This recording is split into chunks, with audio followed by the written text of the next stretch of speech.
All right, everybody, welcome back to another episode of In the Sheds. I'm at a very well-known shed. I'm here with the man Andy. How are you, brother? Good, my friend. Good. So, where did it all start for you, brother? Tell me, from where did the passion for cars come from? Let's go right back to where it first began. Well, it's funny actually. My mum looks after me kids on Monday. Yep. She dropped them off. What's today? Tuesday. Yep. Yesterday. It was actually just reminding me about I don't know how many years ago we went to Bathurst when we were kids. Yep. Are you a Holden or Ford man? So there's a story there too. My whole family was Ford, bro. Yep. Growing up. Now, obviously, I don't know whether it's you want to be different or you want to create drama, but I went down the Holden route, mate. Sure. You know, and Scafey and all that sort of deal. But the winners. 100%, mate. And they were just building fucking nicer cars, bro. Yep. You know what I mean? Holden work. And again, once you start to get to that age where you start to actually appreciate a car, you start to look around. I know later in life you start looking at the XWs and the XTs. We've got a couple here in that, but they're a nicer car. But in that era of growing up, it was the Holden, mate. I feel like you're either one or the other, though. Hey, not many people would go in between back in those days. Yeah, and then you've got the people that are sick in the head that love the rotaries, like me brothers, mate. You know what I mean? Totally fucking left field again, you know.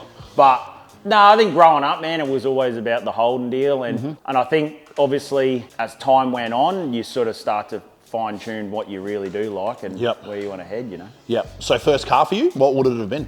My VL, bro. Really? Yeah, bro. That was your actual first car? My very first car, mate. So not only that, but it's a 6-second street car now too. Yeah, bro.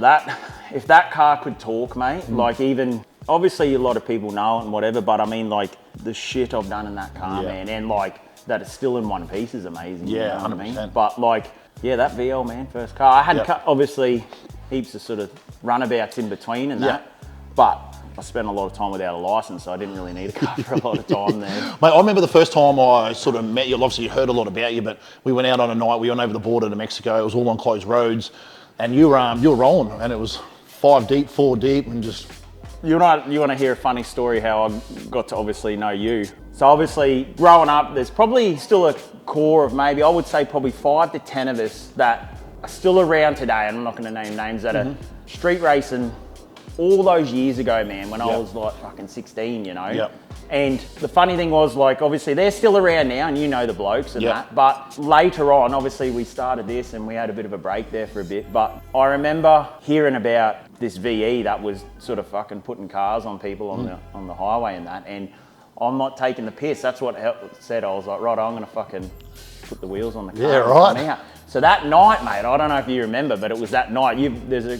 There's some... I remember the video, I've got them. Yeah, and the funny thing was, like, leading up to that, there's some good stories, like, of testing and stuff, and, like, with me brother and getting blokes, you know, like Jared, to sit in the car and put ballast in the car, and we went and did some testing and that, and I remember coming out that night and, like, again, like, you've got to know me now, that when I sort of set out to do something, I make sure that I achieve it, man, and that it is done at 110%. And I remember going that night, well and truly knowing roughly what your car made.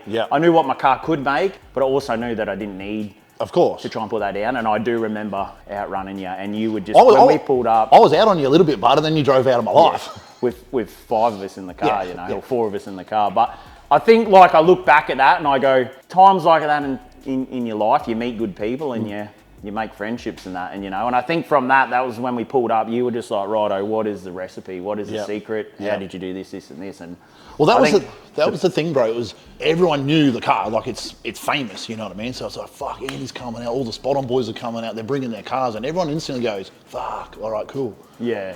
I think, like, for me, like, there's other cars out there the same, you know what I mean? I think the main difference the reason why the hype around that car is because south to north, like, I do drive it, man. Yeah, 100%. And that's the difference, like, I think for me, and I'm not saying that people don't drive their cars, but that car I did fucking drive, man, you know, like, and I made sure that it was what I believe a legit street car, you know what I mean? Like, yeah, well, I mean, I was there when you run that 6, and how many passes do you reckon you did before you got that 6? You were trying for a while, like. 100%, bro. But again, when you start dissecting, I guess, drag racing, and you know what increments you need and what the car needs to do to make it do what number you want at the 8th mile and a half track, I think you start to get aware of that. And when the car's not happy, and obviously we chased the converter in that car for fucking years, man. At least a year, man, you know. And I would go to the track, we'd do a test day, I would do 2-3 hits. If I knew it wasn't really at the number at the 330, I'd just pack it up, man. Yeah, I'm not tearing shit up to go nowhere. Sure. But does that come with the time thing and the knowledge instead of just trying to keep going? 100%, man. You know, like obviously when you said you wanted to sit down and do with this, I was actually thinking the other day, like when the first time I actually went down the drag strip, like I was trying to remember back to the very first times, and I think if I stem back to that, the first times I went down the drag strip in my VL, it was like a test and tune. It was Cogger. I can't remember who was with me, but it didn't have all the gurus with me. You know what I mean? You just went up there and you had to go. What was your first time in it? Do you remember? Fuck, man. I knew you would probably ask these questions, but I'm gonna say, man, it was like maybe a fucking 14 or something, dude. Yeah, right. And then obviously as we started to get after it and went from there. But I think a good thing, a thing to say to you was it ran 1280, 1230. Yep. I put the power glide in a man and went 1080 straight first pass. That's the difference between a manual and an auto, man. And you really can't fuck it up. It's just shift a gear or let it. Nah, and again, you've got trans brake and leave on boost. You can and keep in mind back then I had no fucking idea what we're doing. We were just swinging it up and letting it rip. So how did Spot On come about? Like obviously you boys are car mad. When did you go, you know what, I'm gonna start something like this up? Yep. So first of all, like none of this would be even remotely close to happening if we didn't have Danny, you know. Yep. So if you want to backtrack all those years, man, originally I was a concreter. Yep. Well, I went to college, did graphic design. Yep. Was concreter, making good coin, and again, like I said, I was fucking in and out of a license quite regularly. Yep. And that stuff. But what eventually happened, man, is I actually hurt my back pretty bad. I had 3 collapsed vertebrae. Fuck. And then again, spinal? Was it broken back? Spinal? Yeah, concrete. So what did it really happen, man, is I just pushed my body so hard, man. Doesn't sound like you. Nah, so hard at the age of 21, 22 that it just, you know, I was working for, well, maybe I can say, but up on Centenary Highway there and just was doing massive days, and there was good incentives back then. You can get this much meterage down your money, and then again, you know what I'm like, I just chase it, you know, and then once my back had collapsed, went to hospital, all that deal, and then laying, I couldn't walk for 10 weeks or whatever it was, laid up, and then... Were you worried about that time, like that you couldn't work? 100%, because keep in mind, man, like my wife Renee, we've been together a long time, I know that I've got to have the game plan, you know, and lead the ship. So at that point, I was already like, what the fuck, what am I going to do, you know what I mean? And where am I going to find money? Big shout out to Renee too, boss lady. Yeah. Yep. Steering the ship. Wouldn't have this without her. Yep. So yeah, concreter. Yeah, right. So concreter, and then laying in bed, and then so what happened is during all those years, Danny was working on my cars, man. You know what I mean? So whatever shop he was at, I was following him, and pretty much, I guess, like you do, sort of roughly to people now, you give them a bit of free range, and you look for their guidance, and keep in mind, I'm young, 20, 21 there, and I was just following Danny around from shop to shop, and then at that stage, as a concrete, you're earning good coin, so we're dry sumping it, like we're doing all the shit to a RB30 as you could back then. And he was obviously in the cars, same as you back in those days? Yeah, he was doing all this. He was always a level ahead of me, you know what I mean? He was one that I looked up to, you know. Sure. And then when I was laying on my back, man, I was like, you know, what am I going to do for all those weeks? And then I just reached out to Danny. I said, man, I've got a crazy idea. What are your thoughts? And at the time, he was working for a couple of shops, contracting. And I said to him, obviously, if we're going to do it, you know, don't quit your job. Let's just start. And we started in my shed at home, man. So once I could start walking, got back up, and I was in the shed, man, and I just started cleaning all my shit out the shed, and that's how we started, man. Got a bench, we made some benches, and again, man, shout out to Danny. He'd work 8 hours at his job, bro, and he'd come over at night, and me and him. So our first stuff we started making, man, was RB30 forward-facing plenums, eh? Yeah, right. And selling them on eBay, mate. Like, literally... Hustle's a hustle. Mate, that's how it started. Like, literally making them at night. I would cut them up during the day when I could, and obviously fucking doing physio and that. And then he'd come over at night, and mate, he'd weld through to 10. He's a wizard, hey? Mate, his work ethic and that stuff is where got us to where we are, man. So he had the same drive as me back then, like as in, righto, he'd come over that was always part of my side of the business, I guess, as you can see today. You know, I'm driving, I was marketing it, I was selling them, and we were making them. And then it stemmed from there into actually getting customer cars in, man. And we were, again, not even advertising, just word of mouth. And people wanted Danny to work on their shit. So then we were doing it at home. And then I was just organising everything. And at what point did you go, fuck, this is blowing up? Like, oh, it wasn't that, it was the council, bro. Of course. We had pretty heavy traffic, and you know, you've been to my house at home. It's pretty well situated. It's two separate entries and that stuff, and I had it pretty locked down. Like, as in, I had, you know, I knew all the neighbours. I had pretty good control over them. Like, they weren't really whinging, but someone obviously you know, it's like anything. You know, people see you doing well, and they start fucking getting jealous. But someone ratted us in, and then it sort of stemmed from there. But things happen for a reason, man, and I think, like, you know, if the council didn't get onto us, we wouldn't have taken the step. And when we signed the lease here, man, we've been going 15 years or something. Seth, Danny's boy's 16, and we started a year after he was born. So 15 years. We signed a 6-month lease here, man. And the bloke who was doing the real estate said, he goes, nah, year minimum. And I said, mate, well, that's all I'm willing to do, because I said, it's going to be literally a hobby shed, mate. Like, we're not going to. But you went balls deep, and it's paid off. We did, man. And I'm not afraid to say it. Like, we started with 80K, man. And that was everything I had. Because I feel like back then me and Danny were both taking a gamble, and I knew that I was in a position with my back, man. I couldn't go working as a concrete or trade again. And what, you're going to work at a servo? Like, I wanted a better life. 100%. You know what I mean? So it was all in, all or nothing, you know. So you got the shop, and then what was the plan with the cars after that? So I always had the VL, obviously well and truly before that. But we got the shop, man, and we literally just started. And like any normal business, and like a business start, you probably start with your clientele as your friend base and contacts and that stuff. Of course. And then I honestly believe, like, as time goes on, that slows up, and then you start to expand, and you start to find clientele that isn't related to someone or know someone, and go from there. So when we started here, man, like, which would be sick if I could get you some photos, mate. Like, I mean, for instance, it was Bear, me brother and his business partner. They built all that for next to nothing, man, because again, they were starting their own business, you know, Coalwood Constructions. But they were helping us, man, you know what I mean? And another good mate of ours, Mick, that was, you know, the stairs are from Harley Davidson, bro. Yeah, wow. You know what I mean? But that's a good thing about mates, is they'll give you the shirt off the back to try help them get a start. You know, true friends and true mates aren't worried about the price or something, mate. They will do whatever it takes to help you succeed, you know?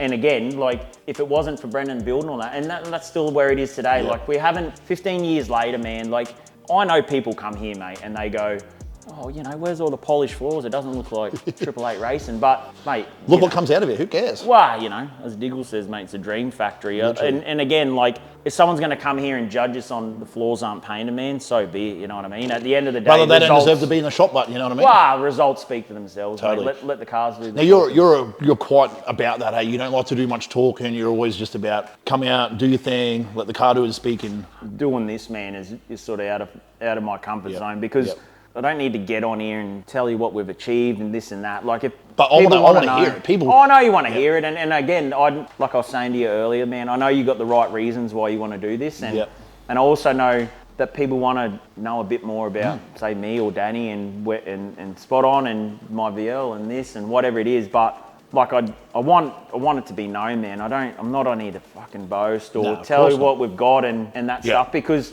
well, anyone that knows you're not about that. So. Yeah, I hope so, man. Because again, like I said to you in the past, like, there's only, like, for some reason, man, there's only two types of people. They either hate me or love me, you know. And I don't, like, again, I know I tell it how it is, and I'm pretty straightforward, but the best way to I be. Also like to just let the cars do the talking, man, you know. Well, it's funny, man, like, I've been in a couple of different states or whatever, and obviously I rep the merch everywhere I go, and people come up to me and they're like, oh, we love what you do, man. Like, I don't know if they think that I'm you or I'm part of the shop or whatever, but they're like, yeah, I fucking love what you do. Like, I was down at Melbourne, and someone come and goes, hey, man, congratulations on the win. And in my head, I'm like, I fucking wish I won, but I'm like, yeah, sick, brother, cheers. So, like, brother, people know, man. It's either a pat on the back or a punch in the face. Well, it's either or. Be prepared for both.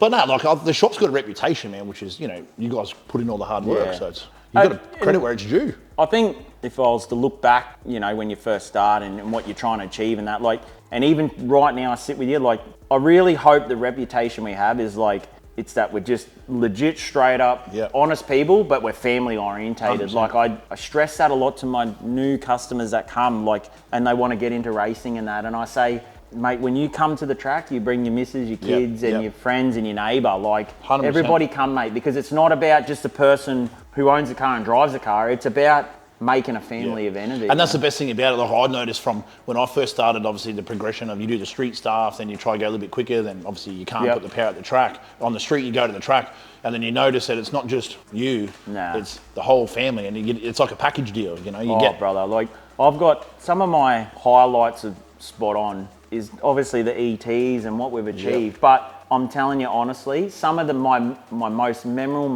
moments is when people say to me, like, mate, when I was at Jamboree and, you know, I seen, like, mate, there's more kids with Spot On shirts on, and mate, everyone's there, and there's Spot On had 3 barbecues going. They got one up here, like everyone's cooking food and everyone's sharing, and like, again, and everyone's got their missus, you know, there. And again, mate, you got a tent up on the hill, and it's funny, like early days, random people wouldn't sit under it because they probably thought, oh, it's Spot On's tent. But as progressions happened, and now, mate, like when we put that tent up on the hill every year, it's anybody can go in there, mate. You know what I mean? Like, well, there's that many people. Half the crowd are wearing a Spot On shirt anyway. Well, again, that sort of still blows my mind, man, where it's come to, you know. But it's a credit to you boys and all the hard work you do. People are proud to chuck that on and be like, fuck, I'm a part of it. Yeah, I know, but that's another thing. Does that blow you away? It does, but it's another thing that needs to be said too, man. Like, we are absolutely nothing without the people around us, man. Yeah, totally. Like, respect to that. Me and Danny can come and open this door every day, but it's everybody else that makes the whole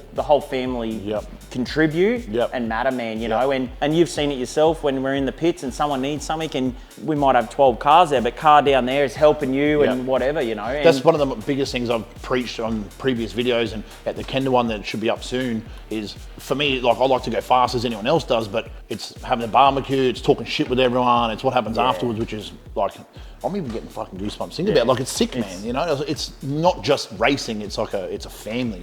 Oh, 100%, mate. Like, again, my mum and dad are up on the hill, mate, after all these years, and people know them, mate, you know what I mean? They're going, oh, you know, Andy's mum, your dad, and for me, all the ETs and all the times are good, but that there is doing more than just me going fast. So my parents are getting enjoyment out of it. You know, your mum, mate, on the weekend absolutely blew my mind. She come over 3 times and said, I'm so happy, like, go and get them in the final. That's your old lady, man. That has never met me, doesn't probably even know who I am in the sea. I just got another shirt on.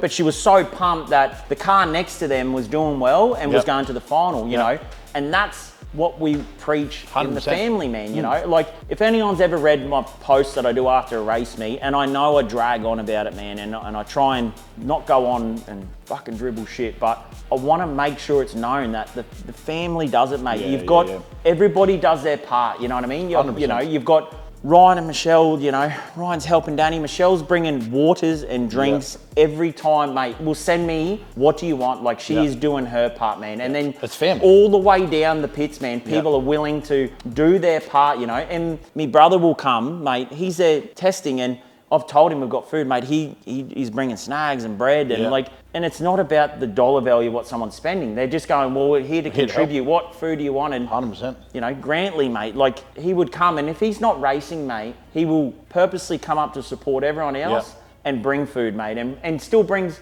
his missus and kids, and everyone will come, even though he's not racing a car, man. The Spot On family's racing. Speaking of, should we steer the conversation there? Because I feel like that's a hot topic. That man and what he's done in America has turned everything upside down. That is impressive. Let's talk about that. He's, I think what he's done has probably changed, I guess, the opinion of Australia versus America radial racing and drag racing in general. That, you know, first and foremost, it can be done, man, you know. And with a good crew and a good backing behind you, as in, obviously money's a thing, but good crew, good people, and good drive and good vibes, you know what I mean? Anything can be achieved. Man, that guy's ice cold. Like, to get in to that first time, like, man, I was biting my nails watching him, and to cut a light and then to beat people that are like fully seasoned drivers, man, it's incredible. Man, and not only that, when we were over there and obviously spent some time there, and you get to talk to people that are, like, again, for me, you know, watching racing for a while, you know, you're talking to Lyle Barnett, and he's saying to me, he's like, man, that man's cold. Like, he's chopping the tree down. And the funny thing is, like, myself as a drag racer, man, like, I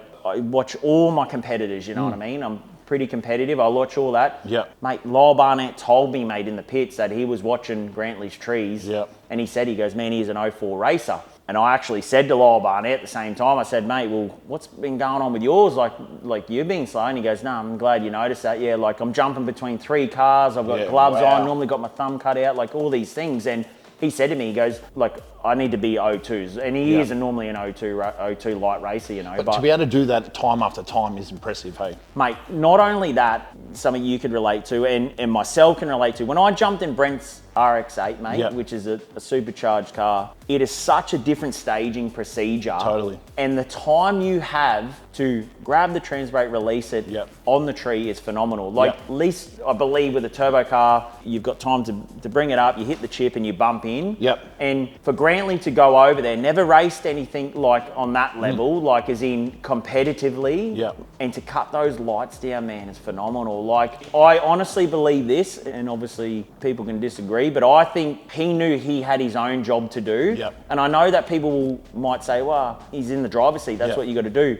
But he's honestly thinking this, he's got a job to do. He doesn't want to let us down that are course. crewing on the car. He doesn't want to let the people around him down. So his job is to drop the hammer, Yeah. cut the tree down, he man, dropped and it. drive it. He And chopped, it was brother, chopping, it was lumberjack. mate, that's being on the start line, man, and seeing where he drove that car. His hatchback that we built for him, man, he done some wild shit in that, man, and drove it outside the groove, back in, whatever, and he'd come back. So before we went to the States, I knew he could steer a car. Yeah, There was no drama there. Cutting a light, man, phenomenal, bro. Yeah. Like, he went over there and he did everything. I want it to be known, man, that a lot of people that might not know drag racing to the nth degree, that final at No Mercy, man, Yep.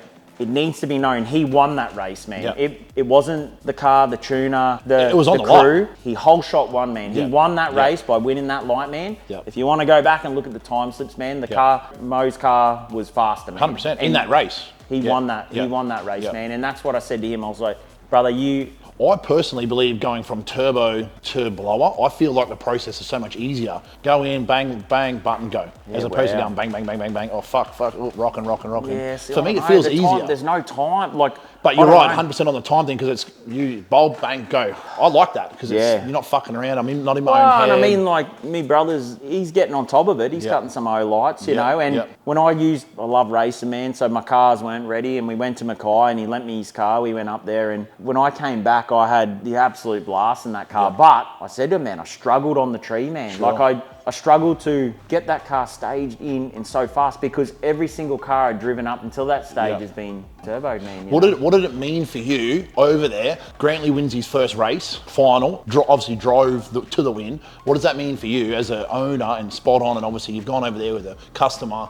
If I could go back and relive that, that's probably one thing that I would relive again. Would that be man. like, for people that don't understand drag racing to the nth degree, would that be like the equivalent of like a Bathurst or like a Le Mans or? I say to people this, right? Like, and this is my opinion. If you're into footy, you play for your local club, Yep. and then you either play for state club, and then you could play for Brisbane Broncos or whatever. Yep. But then the pinnacle for me in footy is state of origin. You know, Totally. right? Yep. So if someone could say to you, man, like, oh, what's the pinnacle? Like, the pinnacle of your sport, what is it? You know, and golfers, I don't know, the PGA Tour. Baseball's like I don't. Whatever. I'm telling you, man, that lights out and No Mercy is the pinnacle of our sport. So Yep.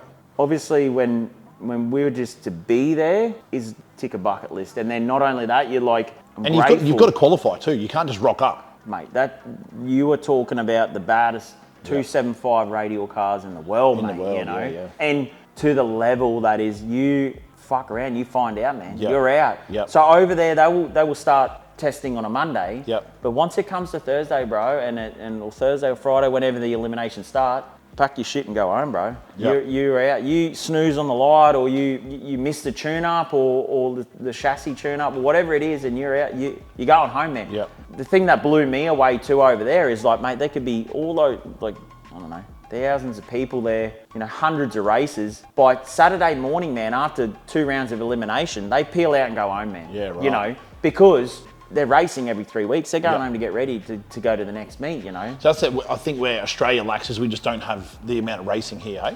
Oh, we don't get as many laps as they do, Yep. man. Like, Do you think that's a part of the reason why we're so far behind them in terms of the times that we run? Because I feel like a car like this, I feel like it's got the potential to do everything that they're doing over there. let me give you a little insight of the data we had over there. Those 2 trips that at the end of last year we went on, we did, I'm going to say, like 28, 29 passes. Yep. And we spun 2, maybe 3 times in 29 passes, man. Wow. Keep in mind, yes, Grantley purchased a pre-built car Yep. by Roger. Yep. But when we got the car, it went straight off the Pro line to RK, start fresh. Yep. The whole chassis tune-up got Yep. changed, moved around, everything got changed. So technically, mate, when we flew in there, that car had 4 laps on it that someone just went down the track, make sure it went straight. Yeah.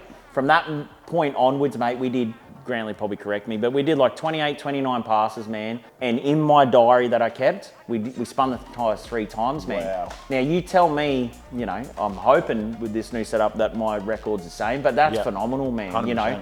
And that comes down to a range of things, you know. Track quality, track prep, the people behind it. And keep in mind, I've got a shit memory as it is, but like, mate, within his 3rd pass, he went 4:03.90, man. 4th pass, you know. And what was the quickest car he'd been in before that? Was it Tirana? Yeah, fucking 470s, bro, 480s. And I tell you honestly, the Yanks were blown away, man. I can imagine. They were like, what do you mean, you know? Like, and we were explaining to them, their what they class as Ultra Street over there, still is technically a race car to us. Yeah. When you're trying to explain to them what an OG 275 car is, they're like, oh, like full street car radio, the whole deal. Yeah. And they were blown away that he handled it so well. But like I said, man, that purely comes down to him. He prepared himself. He knew he had a job to do, and he was doing his part, man, you know? That's wild, eh? Like, people still never grasp that concept of just how badass a level that was. Would you ever take this over there? I couldn't afford to, man. Yep. Like, if money wasn't an option? Oh, if money wasn't an option, that's what everyone's dream is, you know? Totally. Like, there's 2 parts of that story, you know? Like, I don't want to keep going on about the Grantley thing, but he also feels, I've talked to Grantley quite a bit, and there's a part of that he also feels a bit, I would say, guilty, is in, like, he wants to do more for Australian radial racing, Mate, you know? Yeah. And I guess if you want to look at, like, what he's achieved over there, that everyone can go, oh, I want to go do that, that's the pinnacle and be competitive. But man, deep down inside, Grantley wants to build Australian radial racing, man. And he wants to do it across the board, mate, not just for 275, but for everyone. And again, going back what he achieved, it just shows it can be done, but we can have that here, man, you know? How do we get that here, in your opinion?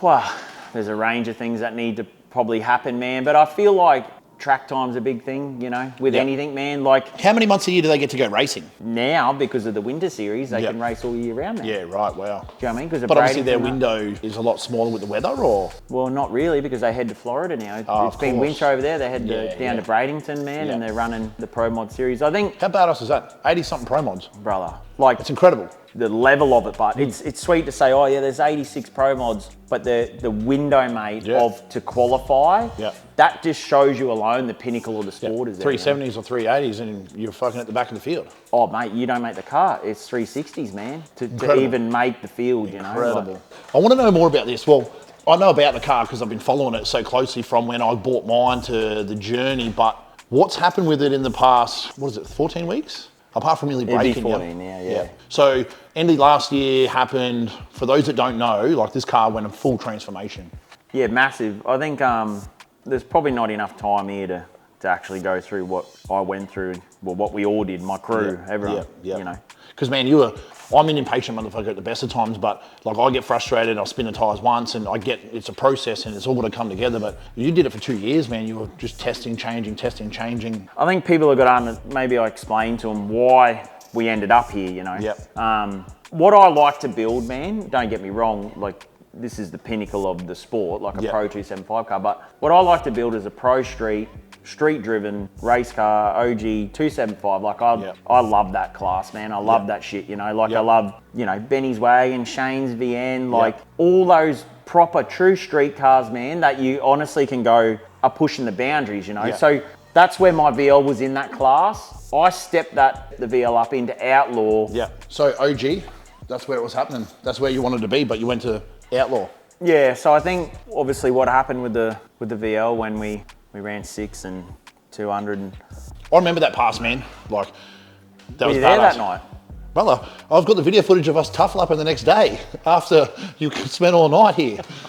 Yeah, fuck. I'm going to load it in here, actually, if I don't forget. I'm going to load the video of you tough. I jumped in the back. You're like, oh, you always say you do that. You never load the video. Because I'm fucking terrible. Because every time you say that about when you interview someone, I was like, fuck, I can't wait to see that. And you don't.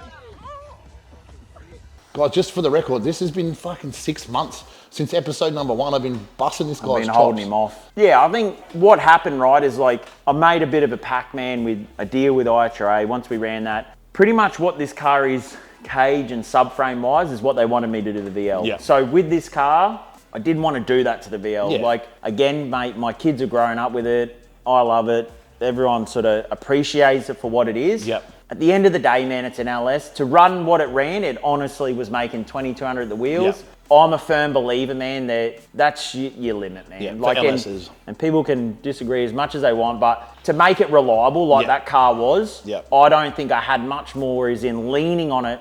It could have, like, it made that, man, on about 40 pounds of boost. Like, we could have put more in it, but I don't believe it would have been reliable, man. Yeah, and it's all, that's a balancing act, is trying to get the best of both. It is, man. And I think, like, between Danny building that engine and myself tuning it and that stuff, and we found the happy medium. Like, it come apart, like, the rods in it, man, did 292 passes, you know? Like, fuck. And again, I take input from everywhere, and people are looking at the tune-up going, man, there's heaps more in it, add more time and do this and that. But for me, it was cut laps, and it was... And it cut laps, man. It was cut laps. And again, when we ran that and we came back here, we hit the wall and then we fixed it. And it was... That there is a prime example of the spot-on family. We brought it back, man, and I was adamant. I was like, man, I want to drive this thing back up there tomorrow, you know? You know, we hit the wall, we grazed the wall, whatever you want to call it, and then... Man, we fucking fixed it and we drove it. I couldn't believe it, bro. When I woke up in the morning, bro. turned the phone on, and I saw a video, and I was like, fuck. And then to see the car cutting laps, man, it was the most badass thing ever. Yeah, it was sick, bro, because we loaded up with the boys. Yeah. It was here. Yeah. We literally took the chute off it. I can't remember if I put the billets back on it or whatever. Yeah, you had the billets on it. Did I? Put the billets back on it, and, mate, we drove it straight from here up there, and we cut laps. And parked it right there. And again, like, the appreciation of that, it was it still is a legit. What's the go? What's the plan with it, brother? Are you gonna just let it sit in the back burner for a while? Is a young fella gonna eventually get it? What's the go? Oh, mate, my daughter and my son, Harry and Gigi, mate, they were... Shout out to them too. Mate, they are all over wanting each car, every car, you know, but they're right into it, man. So, listen, that car, I'm a firm believer, man. I don't sell anything, man. I'm a hoarder. If times got tough or something was to ever happen, then the other cars go before that, you know what I mean? Sure. This goes before that. But I think, like, if you were to look at the history of that car, it's worth more than money, man. Totally. And you couldn't put a price on it. Nah, so, man, I don't need to go into it, but the amount of people that were ringing me and messaging me and, like, offering me before COVID prices, man, like, stupid numbers. And you're just like, again, man, like, unless someone put an astronomical number on it, but the numbers they were throwing, you're still going, well, what do I do with it, bud? You know what I mean? Like, essentially... It's probably a house. Oh, mate, the memories are worth more than that, you know what I mean? And again, I'm not going to bullshit anyone. I've told people, mate, the car's twisted, roll, bolt, and arsehole, man. Like, that thing's been going... It's character. A 3,600-pound car, man. In Sydney, I go 113s in that car. It's incredible, eh? Like, still to this day. Fast. But I could go to any Kenda, man, doesn't matter, wherever, and I could... turn that car down and go 118s, 116s consecutively. If not, if the track was dog shit, I'd go 120s. But in Sydney, man, we went 113s, 114s in that car. At 3,600 pounds, man. It's electric heavy. Windows, the whole deal, you know? Esky in the back, probably. Nah, no Esky. You took the Esky out. But again, man, I've told you in the past, I'd run it with 80 litres of fuel in the tank, man. Yeah, I mean, the knowledge that I've learned from you, just in listening to a conversation, but then trying to pick your brain and learn it myself. Like, obviously, I'm not that mechanically minded, but I feel like the knowledge that you just throw out, I'm like, fuck, I gotta try to write this shit down. But it helps me and then my team and everyone else, so we get faster, which makes it more competitive. Yeah, but I don't know any. The shit I speak, man, is purely on the basis of what I've done and what I'm trying to achieve, man. You know. What's the goal with this? Like, what is the ultimate goal? What was the goal with this? What was or what is? Or both? When I stepped into this car, man, there's a bit of a story behind it. Obviously, people probably don't overly know, but myself and Bruiser had purchased the car off Stu Henry before the VL had got taken off the track. Because, again, I'm a forward thinker, I'm leading the ship, and I knew that that's what IHRA were going to do, and that's where I was heading with it. So there's a couple of things that happened is in regards to, I wanted to start building a new car now. I sat down with Danny and I said, man, still to this day, man, I wanted to do a sister car to my VL. So exactly the same candy blue, but gangster, like pro mod, the whole deal. VL or Fox? Nah, the VL. I wanted to do a VL, bro. Sure. Like, I wanted to do what I'm known as a sister car to my VL. And the drama there was, at that point in time, Danny had just come off finishing the wagon, man. And again, probably right now I can sit here, I can relate how much work's in it because I just went through it. But he sort of said to me, he's like, man, I'm tired, like I can't deliver what you want. And that is probably the most badass wagon in Australia. Well, and for me, I'm glad he was honest with me, because if he had have said, yeah, let's do it, and man, I'm keen, I'm ready to roll and all that stuff. So he was tired, man, he did all that whole car himself, man. Hats off. I mean, bro, chassis, like wired it, the whole fucking deal, bro. Car, he's a wizard. He's a wizard, man. So when he was tired of that, and then at that point in time, Bruiser is crewing for me on my VL and that stuff. And then I sort of said to him, I was like, man, we need to start getting something happening with a new chassis, new car, and something a bit safer and where I wanted to head. Like, I do believe the VL probably gone 440s, like if we really got after it. But obviously back then the aim was to be the first to run a 3 on a 275. Totally. So, the most beautiful thing about it is a Fox body was the first to do it, and now there's Fox bodies everywhere. Well, not everywhere, but some badass ones. I don't know. Like, I think where I'm at now and where everything I've done, like, I'm not going to bullshit anyone, man. I kind of fucking wish I had started with a VL, because I ended up we rebuilt this whole car, man, you know. But I also believe things happen for a reason, and I am where I am now with this chassis, this car, and I do love it, man. And my kids love it, man. Like, it's funny, like I sort of think in my head, they're probably not going to be that attached to it because it is a Fox body, it's a coup, this and that. But man, they love it, man. They're gangster cars. Yeah. And again, don't get me wrong, man. Growing up, watching the radial shit, that is the pinnacle of. They're like bumholes over there. Everyone drives them or has one. Well, they're VLs, man. They are a VL, bro. You know what I mean? So the goal is obviously a 3. That's long term. That's what you want to get out of this. Yeah, it's 6. So again, rewind a little bit before we rebuilt it. Obviously, you've got, say, Lorenzo, which again we work with and that stuff in WA, and then another badass Webby. Fox body. Oh yeah, true. Yep. Those boys went 4.0 like maybe the Kenda before, and I remember just going like, damn, it's going to happen. And during that period of time, this wasn't ready and whatever. And again, not knowing the dramas I went through with this, but at that point in time, I was like, man, for me, I honestly can sit here and say, man, I kind of wanted it to happen, man. I want Australia to catch up a bit, you know what I mean? Where their LDR cars at 31, 32, 3,300 pounds go fucking 3s, man, you know, like heavy, you know. So for me, when I started driving to Sydney, man, we were driving to Sydney every 3-4 weeks, and we'd go down there and you know, and back then Pazzo was also testing, and he'd go, you know, he was out testing, he'd go 440, and then we'd go 450, and then we're sort of hopscotching, man, and we got all the way down to, I honestly can sit here and remember, you know, I had Burnsy was in our pits and we were talking stuff, and then Pazzo sort of pushed around, mate, and you sort of knew it was on, you know, that was the day that it was going to happen. And Pazzo pushed around, and man, he's a mad gun, because he knew, mate, he was in the lanes an hour before they opened him, man. But when you know, you know. And he pushed around, and I also knew he tested the week before, and they turned the lock on too early, and it stood up on the back wheel and blah, blah, blah. But man, hats off to him, bro. He went 390, man, and then we were 3 cars behind him. We went 4-1, and then there was a moment, you had a moment in the car, but it was, you were offered early. There was a few factors that came into play. It drove, and again, we weren't catching Pazzo that weekend, man, but it went 4-1 at only 173. It drove to the centre line, and I got out of it. But that is one of my favourite ever cars. Like his deal, like the look of it. I love purple, obviously. Hemi twin turbos, just I still, even now with the revamp on this, I don't think I have the stance of that car, man. His is fucking tuck and rim, all 4 corners, bro, and gangster, you know. Like, how sick would it be, you and him in a final, if there ever comes up again? It's going to happen, bro. It's going to happen. I can't wait, man. Pazzo, you know? I know, we've got to get on and do one of these too, brother.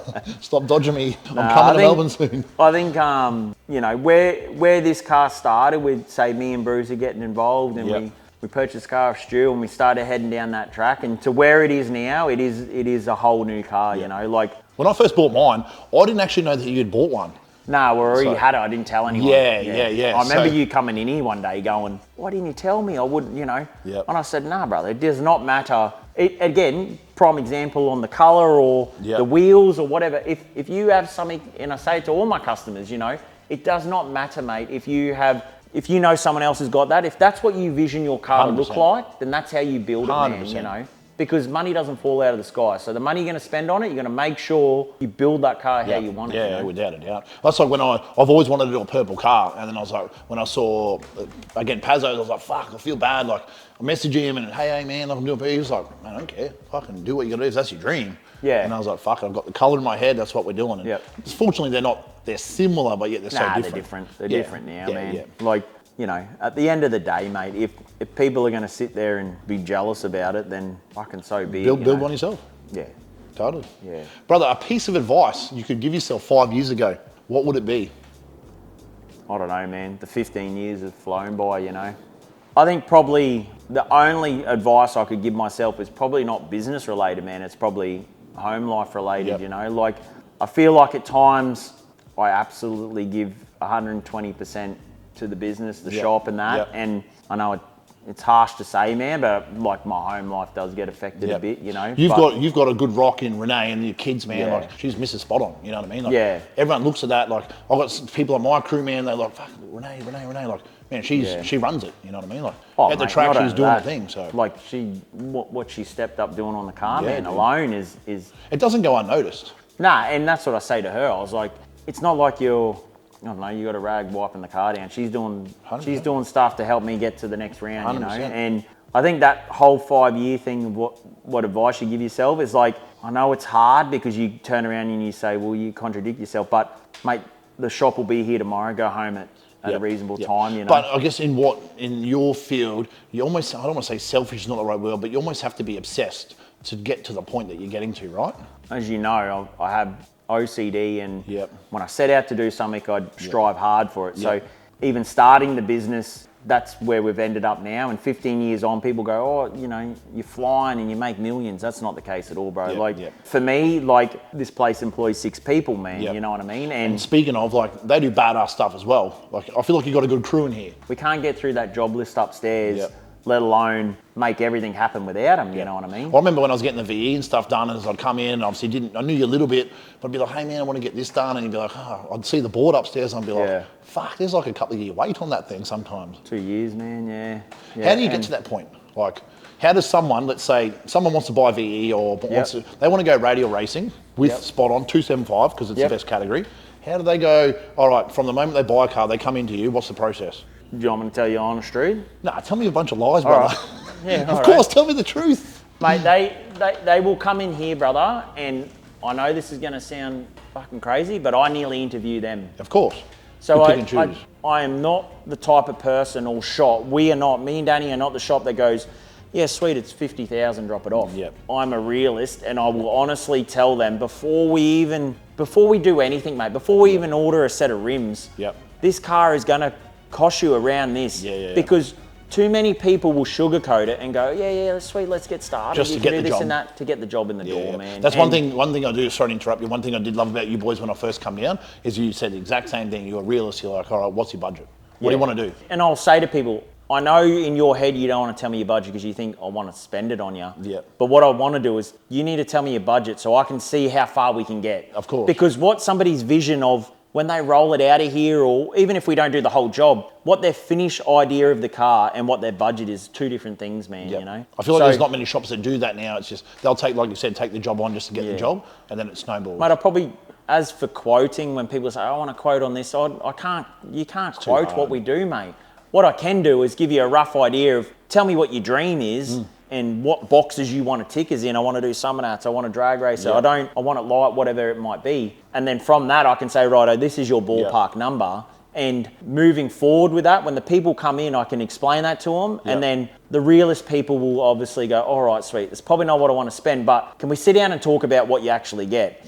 And then I can explain to them, man, I have my key contractors I use, like Ash, and we use Gav for painting and these sort of things. And special shout out to Wiring and Tuning Solutions too. The man. Long time bloody friend, mate, that's for sure. Good dude. But and Haltech too. Nah, Holly to the front, mate. Holly to the front. What's the fastest ECU, like in terms, is it a Fuel Tech at the moment? Oh, Fuel Tech would hold the record. Holly, Fuel Tech hold. Fuel Tech. Fuel Tech would hold the record. Wasn't Jason Lee had it for a bit? In what class you talking about? Oh, just the best ECU, mate.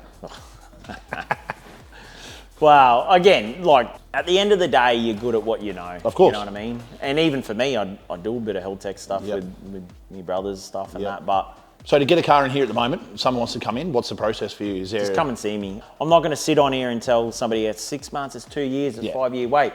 That's irrelevant. Yeah, of course. Come and see me, because at the end of the day, man, when someone sits down or comes and we have a chat and they actually work out what they need, let's say they want something that's a cage. That's a drop-off Monday, pick-up Friday deal. Yep. I can slot that in somewhere, you know. Yep. If someone wants a summer nuts build, like what's on the hoist here, whatever it is, then obviously there's an order and we work through it. That's one thing I do must say is every time I come down here, and sometimes I just swing past just to see what's going on here, you got some badass cars in here all the time. Yeah, and you know what I want to make note there? I've got some badass customers, man, that are willing to wait and put their trust in us, because I think what also builds a badass car, man, is putting their trust in us to let us do what we need to do. Totally. Like, it's, you know... Well, you know what you're doing, so people just... Well, I mean, we're all forever learning, you know. I think for somebody that comes down here and tries to tell us everything we can do, I can build the car how they want. There's no doubt about it. Us and the boys can all get together and we can build the car how they want to do it. But I guarantee you one thing, when they get to the end, they go, oh, I've looked at old mate's car, how come he's got that diff, or he's got these brakes, he's got that, or how come he's got more adjustment in his forelink? Well, that's what you wanted, man, you know?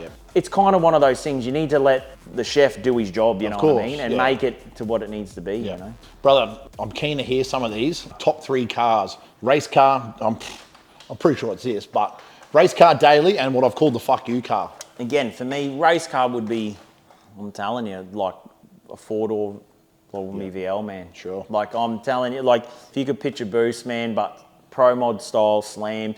No extended What engine front. combo? Probably what I got here, man, you know.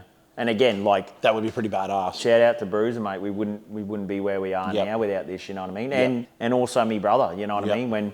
When Bruiser had enough and he's not well and he wanted to head in a different direction, without me brother, mate, I wouldn't be sitting here now, you know, because we dealt with fucking 2 years of hard yakka, man. But I think, you know, your drag car would be my VL, man, on a Pro Mod chassis with this exact combo, man. 528 cube, Noonan, obviously probably without the water, but... Why would you not do the water? I think probably the direction we headed now, where me and Bruiser first spoke about, is a lot different, you know. Would you drag and drive this or nah? Nah. Listen, going back to even what we sort of spoke about when we first started building this car, which we probably didn't touch base on, but originally I owned the chassis in the car and it was Bruiser's running gear. And again, Bruiser had ideas of wanting to drag and drive it and he wanted to do something with it along those lines, but obviously where I want to head with it, it's a Pro 275 car, you know. So that'd be the race car, would be the VL? Oh, brother, like, I already have a vision in my head what I would build. And same colour? I think, I know some people don't like that whole sister car idea, but I do, man. Fuck them. It's your car. Imagine rolling up to Jambo, bro. You're in the spot-on big tent with the white, and I had my streeter and the Pro 275 car, man. I've got a vision, which I'll tell you off camera. So the daily, what would it be? Fucking Rodney, mate. Me 4J out the front, mate. Loves it. Mate, you want to hear a funny story about that? Like 3-4 engines of broken brake and cranks and pistons, all the shit. But people still say to me now, mate, oh, you know, big business owner, like, how come you've got still an old ute? I was like, man, I brought that ute brand new before, spot on, you know? And again, man, like, it gets me A to B and I love it, mate. The aircon works, it drives, and makes one like, one comment, we're going to get a video of him tipping it in down the back. I'll load the video up, Have you seen it, eh? The hoops out the back. No hoops here. No hoops here. Everything's done on private property. But so that'll be the daily, of course. You've already got that. And then Rodney's all right, yeah. And then the fuck you car. Well, I think my ultimate car that I would build for the fuck you car, or whatever you want to call it, it's a black 57, man. I've already got plates at home for it that I purchased years ago, and the kids know what they are. The funny thing is, I think that car would be blown injected. It's a black 57. It's 2-door, obnoxious, like, oh brother, like, proper. Like, again, for me, still streetable, but you know what I mean? Like, you'll drive to work and do that sort of alcohol in the supercharged, then one in the mouth at the same time, or what's the go? Nah, sober driver, mate. Sober driver, yeah, of course. But like proper, what you're visioning in your head is a black 57, slammed, man, you know. On a big tyre. Oh yeah, bro. But again, to the point where it's just like, people can say, man. You're not going to drive that on the street, but that's what we do, you know. Brother, anyone you'd want to give a special mention to that we haven't covered tonight that deserves their own moment, or many people? Oh, many, man. But, you know, we've only got limited time what we can go through here, but obviously I wouldn't, if you're going to talk special mention about this car or Spot On in general, you know, Spot On in general is obviously Danny, man. I wouldn't be where it is without him, but this car, man, alone is obviously Bruiser. You know, without Bruiser, we probably wouldn't be where we are. The main mention, which we didn't really talk much about the 12-week rebuild, but it's Tony, Let's go back. Let's talk about it. Brother, it deserves a mention. Man, because I feel like you guys are flogging it. From Christmas time, you did, how many hours? Tell everyone. So I think, again, I know you say you're going to do it, but I'm happy to send you a couple of pics of when we started midway to the end. But the 30th of November, so we came back from the States and I made a decision in my head. We either need to do something or not. Sat up in that office, man, with Tony and Danny. And I said, this is what I'm thinking. I don't want to half-ass it. If we're going to do it, this is what we need to do. And mate, they've been pushing me for a long time to change his car up. Yeah, I remember the conversations. And well, you sent me a photo going, because I just remember randomly having a yarn with you and you sent me a photo of the car and I was like, fuck. Yeah, bro. You didn't muck around. Yeah. 30th of November, man, we put it on this exact hoist here. This is where it lives. And we started cutting it, man, and then once we put it on the chassis table, man, it was doing nothing. And it's like a house, Reno, I like to tell people. Like, you start cutting it here and then you cut it there, and then before you know it, man, you're back at the 4-link. And we rebuilt the whole chassis, man. In 12 weeks. 12 weeks, man. So from 30th of November, man, I literally had 3 Sundays off. And we had Christmas Day off. I was here New Year's Eve. Wow. To the point where then we went down, spent some time with friends, and then I was back here New Year's Day, like, fuck. Because again, you know what I'm like, man, like when you're dedicated to do it. And again, couldn't have done it without Tony by my side, man, because at the end of the day, like, he's got as much interest and he's dedicated as much as I am, man. Man, one thing, I pick his brain as much as I can. The man is a world of knowledge. Just the shit that I learned from the track from Kenda, just, man, is invaluable for me. And it's like shit that I never even would have thought to check. He's gone, check this, do this, change this. And I'm like, fuck. Well, we're all learning, man. And, and again, for him, he's got a lot of say in this car, man. You know what I mean? Like, as you probably do to me, you say, righto, you steer the ship, what do you want to do? I let him do that on this car a bit, you know what I mean? I say to him, righto, well, here's one for you, brother. I'm going to drive the car. You put me in the groove you want. You line me up. You do everything you need to do. And you trust it's a win or fall, you know what I mean? You can either, it's the highs or lows. It's from the penthouse to the shit house. But he doesn't want to go to the shit house. He wants to stay in the penthouse. Correct, mate. So he's going to make those decisions the best as he can. And I trust that he's going to do the best job he can do, you know? How do you find people like that? You can't, man. Like, obviously, Tony has his highs and lows and what's going on. But like everyone does, mate, I know in his head, like when he goes racing, man, it's the best he is. And we can all see that and know that. When 100%. He goes racing, man, he's the best he is. And I know, like I said, I've got Renee strapping me in, man. Tony's on the headset. And I know that no matter what, mate, if the car was to lose a tyre or whatever and I go on the wall, I know that everyone's done the best job they can do, you know? 100%. The one of the key moments, I've said this so many times in other episodes, is the first time we ever got to put the cars in the beams together. And I was like, yep, sweet. This is like, for me, it was a monumental moment, bro. Same, bro. I was like, this is badass. And let go of the button and I went down, and then obviously you were battling and you went down. And even though I watched you drive out of my life past the 330, I was like, man, in the car, I was fucking banging the roof and I was having the best time. But I've got to say, that night in Mexico, I've got the video, on the foot, still out around you. Which one? On the foot. Running race, yeah. Still on foot. Oh, he jumped! Yeah, man, I'm pretty fucking competitive, and sometimes my head gets ahead of me fucking capabilities. I'm still going to take that to the grave too, you know. I'll play that back when I'm like 80 years old. Jeez, that was good. But before we go too far, like, also want to Renee, man. Totally. Like, Renee and my kids, and especially the fact that sometimes you can do more than not even just working on the car. Like the shit we have done in the last 12 weeks, man, like rebuild this whole car, man, like whole car, like here every waking moment. And I think we only worked on it 2 days in work time, man. And that whole time it was literally after hours and weekends and Saturday nights and Fridays and Sundays and all the deal, blah, blah, blah. But man, she's at home holding the fort. And not only that, man, I've been here by myself working, man, and she's come here with the kids and bought me dinner, and we spent 5 minutes and we've got some good photos with the kids in the cars and that stuff. So and that should be like invaluable. Like the memories, man, from that would be huge. you know, I also get the fact that, man, some people don't have that support when they're working on cars, you know what I mean? So I know I can't show it over the top to her, but I do honestly legit appreciate it because... Well, it shows, bro. You know what I mean? Like outsiders looking in. Do you honestly believe that? Because 100%. like for me, I know doing the data on the car and I look across and I've got, you know, my wife doing 100%. Whatever she's doing, my daughter's helping Tony pull the tapper cover off. Like it's fucking epic, man. Well, man, like my mum, for an example, like she, a diehard racer like me now, just because I'm so obsessed with it. About it, yeah. And she's like, then she's coming over and she's like, oh, you know, like this and that, and she's picking up on it. And like my mum's a mum, you know what I mean? Like she doesn't, you know, afford from a Holden, but she's like, she senses the vibe. She loves and all what you love. Yeah, all the crews, they see that, man. So it goes without saying. It's sick. I think it's like something that helps me keep going forward too, because we all, obviously with cars, man, we'll all get to a point where it's like the chips are down and times are tough and you're just also going like, how much coin can I keep throwing at this, man? And we did that for 2 years, man. Like, I mean, I don't need to talk about the money we burnt up, man, but we burnt up some shit, man, trying to get to that point.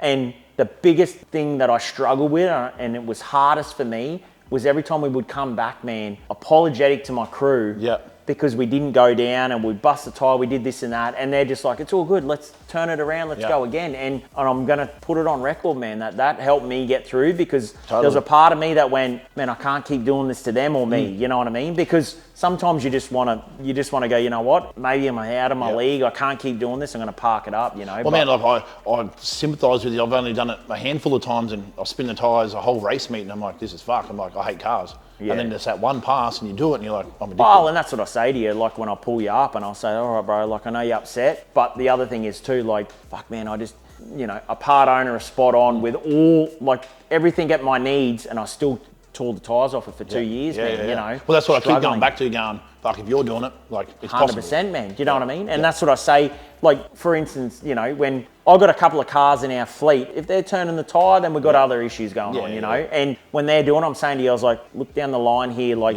these other cars are struggling a bit. We got other dramas going on. It's not just us, you know? Where do you see the radial scene in Australia going to in the next couple of years? Nah, we're building it, bro.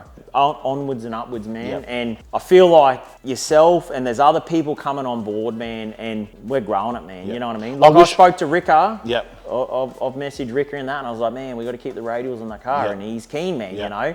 Obviously, we do a bit of work for Wade and that, and Wade's keen. You know, like I think. Onwards and upwards, man. Like, you're doing this for the right reasons, man, and we're all got a common goal that we want to build the radial. Sometimes I wish I wasn't as addicted, but like, it's a sickness, you know what I mean? Like, all I want to do is race and want to go fast. So I get it. And I think, like, as time goes on, things happen in waves and people are in and out and people in pro mods, this and that. But I feel like if anyone's to ask Ricker, man, what felt nicer to drive? The radial car, man. He'll tell you. He said it on... I heard it. I know for a fact I've driven both as well and, mate, hold on. But with the radial, it feels safe and it's faster, mate. Proof's in the pudding, mate. We're breaking fucking world records, like, literally, on radials, mate, you know, so... I'd love to feel like what it feels like, the G's that you'd pull on something like that over there. It'd be crazy. Oh, man. Again, like on the weekend, we were playing around with some 69. We went 3-1 on the G meter, but I know what Grantley's going 3-4s over there, man. On a fucking 275, man. Is like, and again, relaying it back to some of the bigger boys in their data, they go 3-4s and 3-1-5s and that, you know. I remember the first time we got after it with my LS deal and the Fox body, and it went into the 3s, and man, it was like Down syndrome. I never felt something like that before. Oh yeah, shit, it's a sickness. And then you're addicted. It's like, put it there.